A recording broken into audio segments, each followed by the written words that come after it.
Uhahay, mayong adlaw na budya sa inyong tanan. Siguro na madto ko sa kuan sa magpit kay mamalit ko kanang panginahanglanon ni Lola og ni Lolo. Yes man.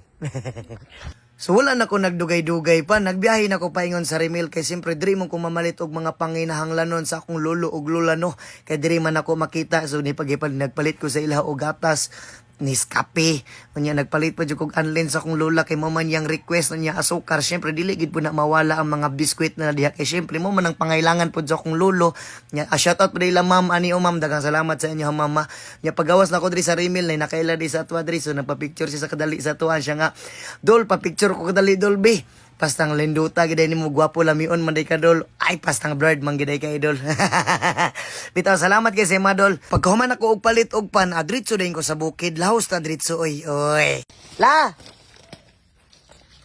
Buntag.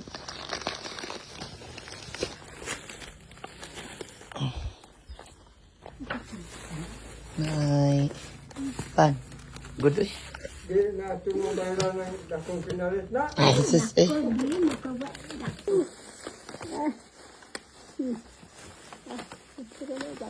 Uhahay! Sa mo to lipay kay akong lolo og lola no kay nakita nila ilang apo nga gwapo og lamion kaayo.